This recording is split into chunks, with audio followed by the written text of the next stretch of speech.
BJP ने अपनी दूसरी लिस्ट में 3 केंद्रीय मंत्रियों के नाम दिए और केंद्रीय मंत्री प्रहलाद पटेल को नरसिंहपुर से टिकट दिया गया। और टिकट मिलने के बाद न्यूज 18 ने केंद्रीय मंत्री प्रहलाद पटेल से खास बातचीत की और बातचीत में उन्होंने कहा, जहां उम्मीदवार बनाए जाने पर केंद्र और प्रदेश के नेतृत्व को धन्यवाद तो दिया ही, साथ ही कांग्रेस के आरोप पर भी उन्होंने प्रहार किया और पलटवार किया।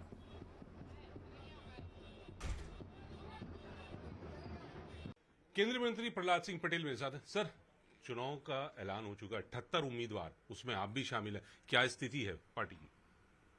पार्टी 100% भारतीय जनता पार्टी सरकार बनाएगी मध्य प्रदेश में।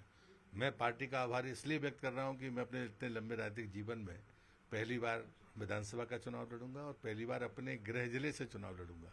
हाँ, मैं अपने अनुज को जरूर साधुवाद देता हूं कि राजनीति में बहुत स्वार्थ में माँ बेटा माँ पिता टिकट मांगते रहते हैं, लेकिन उसने अपना सीट जीत करके मुझे दी है और मुझे अपने गृह जिले में जाकर चुनाव लड़ने का गौरव प्राप्त होगा।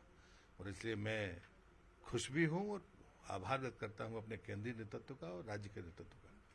सर, आपने तो आभार व्यक्त कर दिया और संकेतों में कह भी दिया परिवारवाद की बात, जो पार्टी दूसरे लगातार कांग्रेस पे कहते थे कि परिवारवाद आपके यहाँ नहीं है। इधर क्या मान लें कैलाश विजयवर्गीय की जगह उनके बेटे की जगह अब कैलाश विजयवर्गीय को टिकट दिया गया, तो आकाश विजयवर्गीय भी इसी तरह से मान लेंगे वो पिताजी के लिए रास्ता साफ? उसके लिए आपको तीसरी सूची का इंतजार करना पड़ेगा और शायद आखिरी तक सूची का इंतजार करना पड़ेगा। ये अटकलबाजियां हो सकती हैं, पर मुझे लगता है कि इन बातों पर बहस का सवाल ही नहीं है। भारतीय जनता पार्टी में कोई कार्यकर्ता, आकाश पहले से विधायक है, इसलिए मैं उसको कोई टिप्पणी नहीं करूंगा, लेकिन मुझे लगता है कि आपके प्रश्न का उत्तर यही है कि आखिरी सूची तक आपको इंतजार करना पड़ेगा। इंतजार करना पड़ेगा। लेकिन सर, जैसे बड़े नेताओं को टोटल 3 मंत्री और 4 सांसदों को मैदान में उतारा है, तो कांग्रेस आरोप लगा रही है, खास करके सीधा जो राज्य के प्रभारी हैं रणदीप सिंह सुरजेवाला, वो ये कहते हैं कि इसके पीछे ज्योतिरादित्य सिंधिया और मुख्यमंत्री उनकी साजिश है, इसलिए उन्होंने अपने विरोधियों को चुनाव मैदान में उतार दिया, क्योंकि कांग्रेस बीजेपी हार रही है, इसलिए हम तो डूबेंगे, सनम तुम्हें भी लेके डूबेंगे। इस तरह का आरोप रणदीप सिंह सुरजेवाला का है। सुरजेवाला ने मध्य प्रदेश का नक्शा देखा होगा, जिलेबी नहीं घूम पाएगा चुनाव तक पूरा, तो मुझे लगता है उसे तो टिप्पणी करने का अधिकार नहीं है। पहले कांग्रेस के नेताओं की उम्र तो देख ले भाई। हमारा जो मुख्यमंत्री अभी है वो पिछले 18 साल से है और उसकी उम्र कितनी है? तुम तो 75 पार नेतृत्व की बात कर रहे, जो थका मादा। हम पर उंगली उठाने के पहले कांग्रेस अपनी सूची जारी कर दे। पहली सूची जारी हुई तो सख्ते में आ गई, मौन रही कांग्रेस।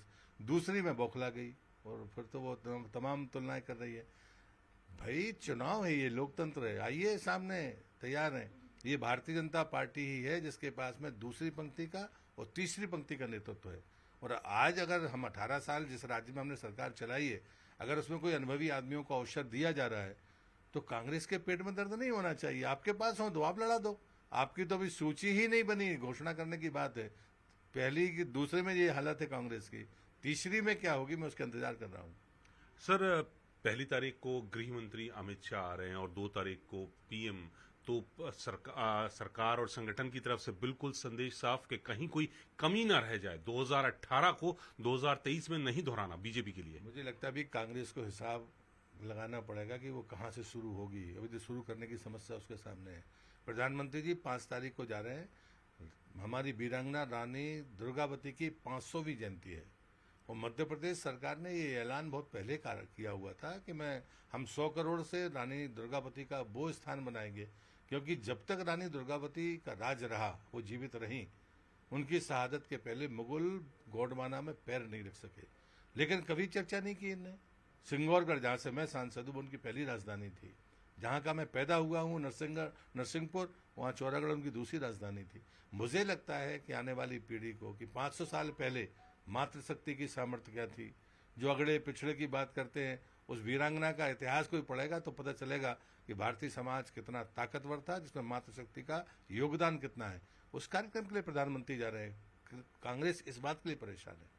सर, इसी मातृशक्ति की बात कर रहे हैं तो आज ही कांग्रेस के अध्यक्ष मल्लिकार्जुन खड़गे ने ट्वीट किया, जैन में जो लड़की के साथ हैवानियत हुई है, तो वो उसको कह रहे हैं कि ये एक तरफ आप महिला आरक्षण लाते हैं और दूसरी तरफ महिला आप ही के राज्यों में, और का नाम लेके कहा कि मध्य प्रदेश में सबसे ज्यादा महिलाओं के अपराध हैं। ये दोहरा चरित्र है।